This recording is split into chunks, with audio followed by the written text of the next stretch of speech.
vous connaissez les bases de la photo. Pour progresser en photo, il est essentiel que vous compreniez votre boîtier. Et pour comprendre complètement votre boîtier, vous devez comprendre ce que c'est le triangle d'exposition. Ce triangle d'exposition, il comporte 3 éléments: l'ouverture, la vitesse et les ISO. Et c'est pour ça que je ferai donc 3 vidéos différentes pour vous parler de chaque thématique une par une. Je vais essayer d'être le plus clair possible tout en ne m'étalant pas pendant des heures afin que ça soit buvable pour vous, afin de vous aider à progresser en photo. Donc comme vous l'aurez compris, cette vidéo s'adresse aux débutants et aux curieux. Lorsque l'exposition sur vos photos n'est pas maîtrisée, les conséquences peuvent être pire que ça même. Alors pourquoi est-ce aussi grave de ne pas maîtriser son exposition? Une exposition incorrecte peut entraîner des images surexposées, là où la lumière est excessive, alors elle brûlera les détails et créera des zones blanches non désirées. Non désirées comme lui. Faut pas vexer. Il est vexé. Au contraire, une sous-exposition peut plonger vos images dans une trop grande obscurité, ce qui rendrait difficile, voire presque impossible certaines fois, de distinguer les sujets dans votre image.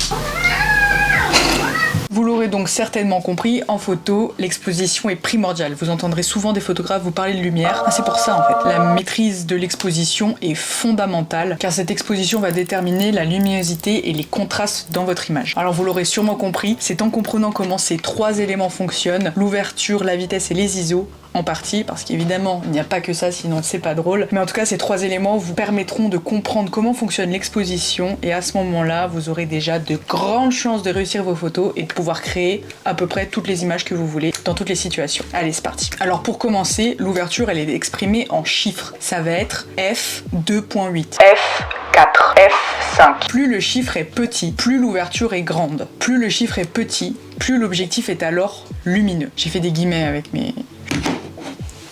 Une ouverture plus grande est indiquée par un F plus petit, comme par exemple F2.8. Comme ici, vous pouvez le voir.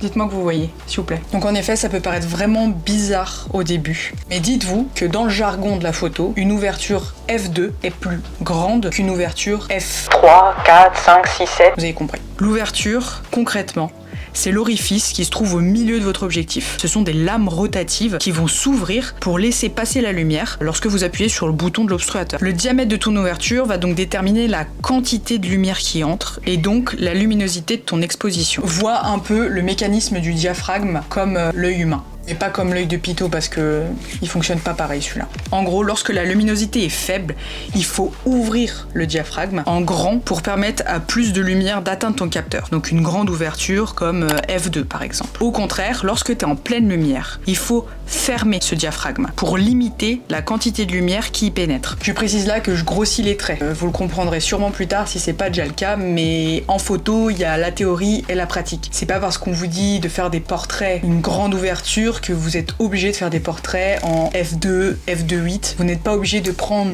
tous vos paysages en F22 ou en F18, peu importe. L'important, c'est de choisir l'ouverture qui vous permettra de créer l'effet que vous espérez. Alors, c'est bien de parler, mais c'est toujours plus clair avec des images. Donc, je vais vous mettre une série de photos. J'ai d'ailleurs eu la chance pour cette série de photos d'avoir des invités exceptionnels. J'ai nommé Pitot, Mocha et La Frige. Wow. Voilà, on fait ce qu'on peut. Donc, on a une série de photos avec des ouvertures F1.8 à F22. Donc, comme ici, 2.8, 22, 1.8, 22, 1.8 et etc. Et vous pouvez voir que notre arrière-plan devient plus ou moins flou en fonction de l'ouverture. Donc encore une fois, plus votre objectif va être ouvert grand, plus l'arrière-plan sera flou et votre sujet sera donc isolé. Vous voyez donc à l'aide de ces différents exemples que votre choix d'ouverture aura un impact non seulement sur l'exposition de votre photo, mais aussi sur votre profondeur de champ et donc votre arrière-plan. Alors comme je l'ai dit précédemment, les portraits en général, on préconise une très grande ouverture afin de pouvoir vraiment isoler le sujet et que les yeux se dirigent vraiment sur le sujet. Mais il y a certaines fois où le paysage est peut-être aussi beau que le sujet à voir. Dans ce cas-là, on peut vouloir peut-être privilégier une plus petite ouverture afin d'avoir un arrière-plan net et de pouvoir aussi intégrer des éléments de décor. J'ai encore fait les guillemets, c'est pas possible. Afin d'intégrer des éléments de décor avec vos sujets. Notamment pour les photos de groupe, l'ouverture va être petite. Surtout quand on a des beaux paysages derrière, c'est très intéressant d'avoir des sujets avec des beaux paysages derrière. Encore une fois, photo c'est subjectif. Je prends mes photos comme je les prends. Peut-être qu'à ma place vous aurez fait autrement. Et donc à l'inverse, vous l'aurez compris, c'est donc l'inverse pour une ouverture F22, là où les conditions seront souvent bien plus lumineuses et afin de maximiser la profondeur de champ pour en naître l'intégralité de l'image et avoir ainsi tout votre paysage naître sur une seule photo. Comment je fais pour régler mon ouverture sur mon boîtier? L'ouverture se règle directement sur votre boîtier, mis à part quelques rares objectifs manuels, mais cette ouverture, évidemment, elle va être limitée par l'objectif que vous allez utiliser, puisque tous les modèles d'objectifs sont différents et n'ont pas la même ouverture. Donc vous comprendrez que certains objectifs ne permettent donc pas de grandes ouvertures. Retenez aussi que plus l'ouverture est grande sur votre objectif et plus l'objectif est cher, malheureusement. Je vais vous mettre quelques exemples. À l'image, vous allez voir deux objectifs 70-200. Ces deux objectifs sont extrêmement proches et les 1270 € d'écart entre les deux se justifient en partie par l'ouverture. De ce que j'ai pu voir, les performances sont quasiment identiques, donc vous n'avez pas besoin après d'acheter l'objectif le plus lumineux, pas du tout, justement. Observez vos besoins. Est-ce que vous faites de la photo sportive? Est-ce que vous adorez la street photo, la photo d'architecture, de paysage, etc. Vous n'aurez pas besoin, enfin en tout cas selon moi, d'un objectif qui ouvre jusqu'à 2.8. Désolée de vous l'apprendre, mais la photo, c'est pas le hobby qui vous permettra de faire le plus d'économies possible. Donc voilà, bienvenue au club en tout cas.